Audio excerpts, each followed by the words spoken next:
السلام علیکم۔ کہتے ہیں کہ ہر وقت اچھی بات منہ سے نکالنی چاہیے۔ سارے دن میں کوئی وقت ایسا ہوتا ہے جو قبولیت کا ہوتا ہے۔ اسی طرح یہ واقعہ بھی میرے اس گم شدہ بھائی کا ہے جسے میرے والدین کبھی فراموش نہیں کر سکے۔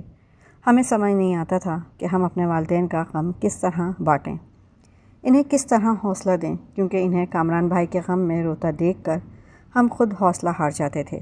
کامران بھائی کو میں نے کبھی نہیں دیکھا، بس گھر والوں سے ان کا ذکر بہت سنا تھا۔ جب کوئی ان کا ذکر کر دیتا تو اماں کی آنکھیں عشق بار ہو جاتیں اور ان کے ہونٹوں سے یہی دعا نکلتی کہ وہ جہاں بھی ہو سلامت رہے۔ وہ شاید اس آس پر زندہ تھیں کہ زندگی کے کسی موڑ پر ان کا کھویا ہوا بیٹا ملے گا۔ میں نے جب سے ہوش سنبھالا امی بابا کو اسی دکھ میں پایا تھا۔ اگر کبھی خوشی کا کوئی لمحہ ان کی زندگی میں آیا بھی تو وہ اس خوف میں گزار دیا کہ کہیں اس کے پیچھے کوئی غم نہ چھپا ہو۔ انہوں نے بیٹے کے انتظار میں 20 برس گزار دیے اور یہ مدت کم نہیں ہوتی۔ میری امی کے غم کے پس پردہ سارا مسئلہ جائیداد کا تھا۔ دادا ایک بڑے زمیندار تھے۔ میری دادی حاجرہ بی بی ان کی دوسری بیوی تھیں۔ وہ کافی سخت مزاج تھیں، اگرچہ امی کو بڑی چاہ سے بہو بنا کر لائی تھیں، مگر ان کی میری امی سے کبھی نہیں بنی۔ وجہ یہ تھی کہ دادی کو پوتا دیکھنے کی خواہش تھی، جبکہ میری ماں نے ایک کے بعد دیگرے 3 بیٹیوں کو جنم دیا۔ تب ہی دادی نے کہہ دیا، اگر اب بھی لڑکی ہوئی تو ملک صاحب کی دولت و جائیداد میری سوکنوں کے اولاد لے جائے گی، کیونکہ میرے بیٹے کے حصے میں تو بیٹیاں ہی ہوں گی۔ بابا جان اپنی اماں کو سمجھاتے تھے کہ یہ سب اللہ کے اختیار میں ہے، اس میں میری بیوی کا کوئی قصور نہیں۔ انہی دنوں ہمارے سوتیلے چچا کو شہر میں اچھی نوکری مل گئی اور وہ بما فیملی گاؤں سے شہر چلے گئے۔ دادی نے ان کے ساتھ جانا پسند نہیں کیا، کیونکہ انہیں میرے بابا سے بہت محبت تھی اور وہ انہیں چھوڑ کر نہیں جانا چاہتی تھیں۔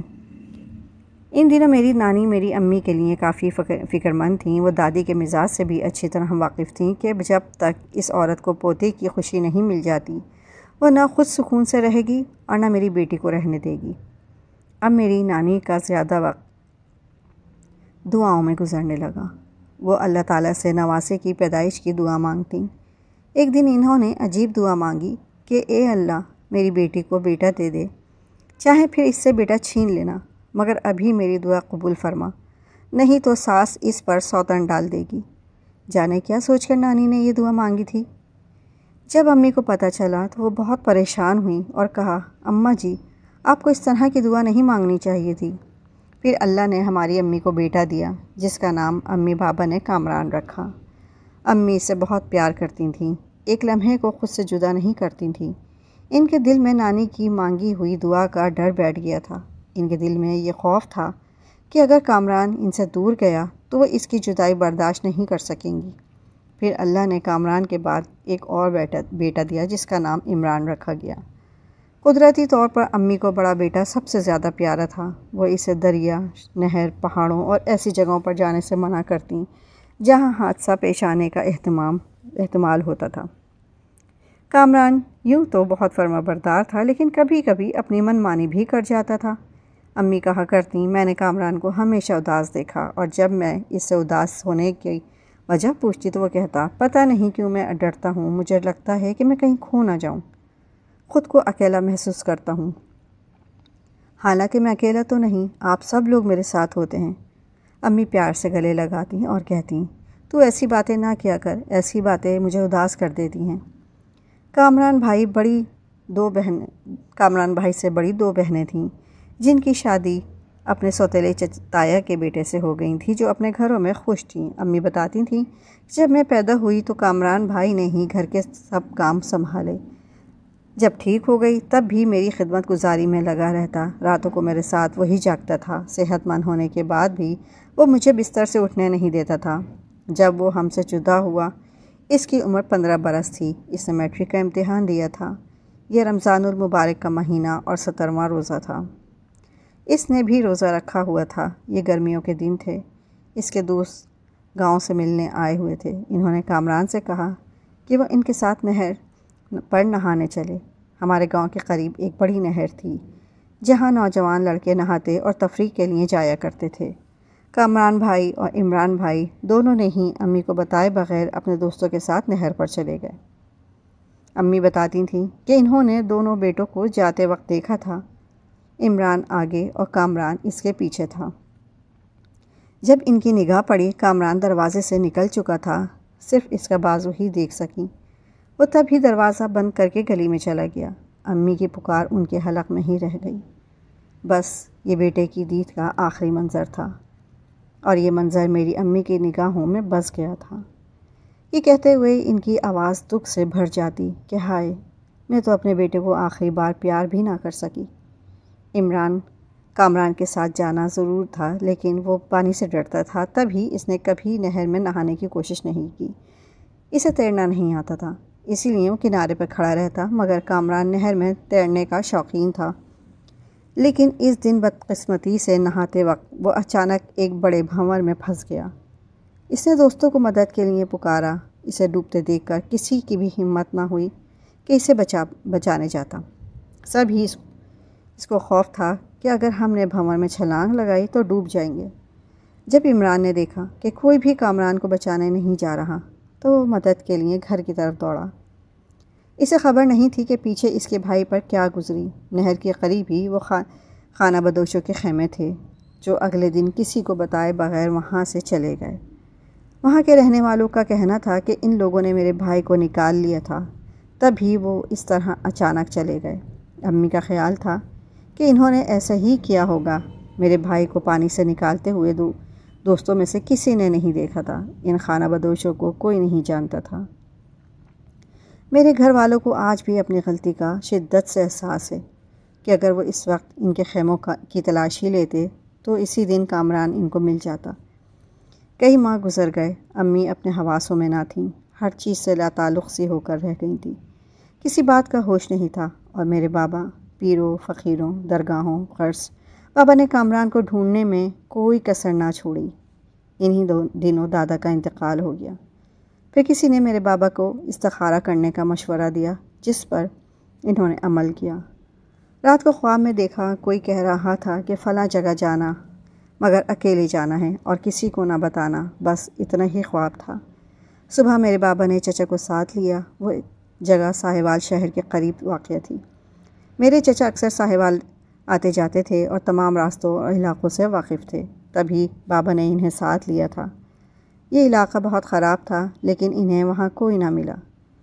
پھر دونوں نے آس پاس کے رہنے والوں سے پوچھا۔ انہوں نے بتایا کہ یہاں خانہ بدوش ٹھہرے ہوئے تھے، مگر رات کو اچانک چلے گئے۔ بابا وہاں سے نا امید ہو کر واپس آ گئے۔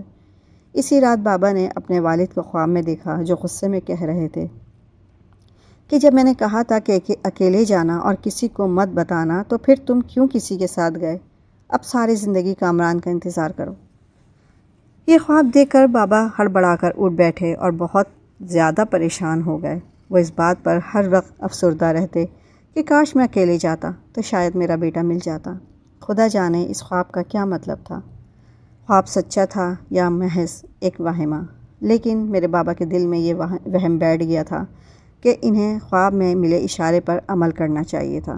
بہرحال یہ تو نصیب کی بات تھی کہ کوئی کھویا ہوا ملے یا نہ ملے، مگر تعصب ایک اور مصیبت بن کر دلوں میں کسی ناک کی طرح بیٹھ گیا۔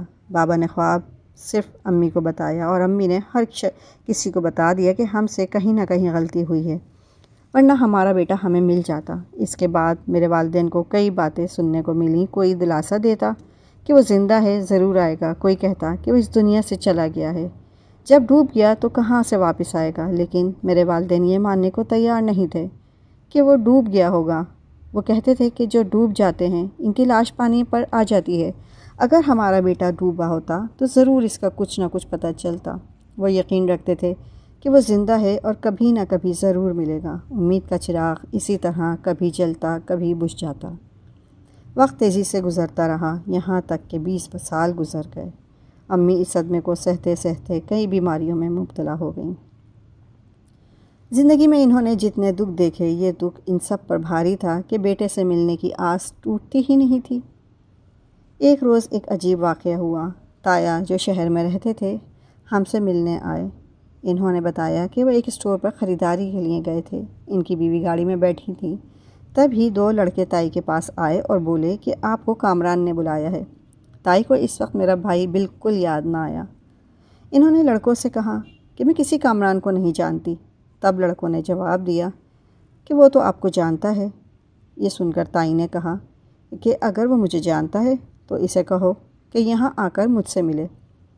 لڑکوں نے جواب دیا کہ وہ یہاں نہیں آ سکتا، اس کی مجبوری ہے، آپ ہمارے ساتھ چلیں، بس ایک بار اس سے مل لیجئے۔ ان لڑکوں نے میری تائی پر کافی زور ڈالا، بہت منت سماجت کی کہ وہ ان کے ساتھ چلیں، مگر تائی نے انکار کر دیا اور وہ مایوس ہو کر چلے گئے۔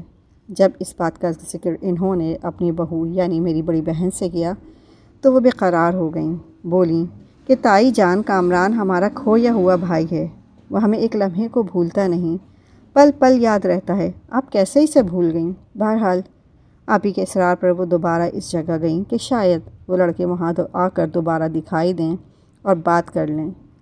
شاید کامران کہیں قریب ہو اور اس نے تائی کو دیکھ لیا ہو، تبھی ان لڑکوں کو ان کے پاس بھیجا ہو، مگر وہ لڑکے وہاں نہیں تھے، نہ جانے کون تھے، کہاں سے آئے تھے اور کدھر چلے گئے۔ اتنے بڑے شہر میں ان کو تلاش کرنا تقریباً ناممکن تھا۔ میری بہن کو مگر قرار نہ تھا۔ کافی دیر تک آس پاس کے دکانداروں سے پوچھا کہ شاید کوئی کامران نام کے شخص کو جانتا ہو، لیکن کسی کو کچھ معلوم نہ تھا۔ آپ ہی تائی کے ہمراہ مایوس گھر لوٹ آئیں۔ انہوں نے امی بابا کو یہ بات بتائی تو ایک بار پھر زخم تازہ ہو گیا۔ میرے ماں باپ کا چین و سکون جو پہلے ہی لٹ چکا تھا، مزید برباد ہو گیا۔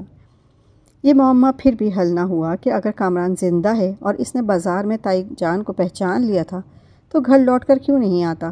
وہ اپنے ماں باپ سے ملنے سے قاصر اور مجبور کیوں ہیں؟ اور اگر وہ زندہ نہیں ہیں تو پھر وہ لڑکے کون تھے جو کامران کا پیغام لائے تھے؟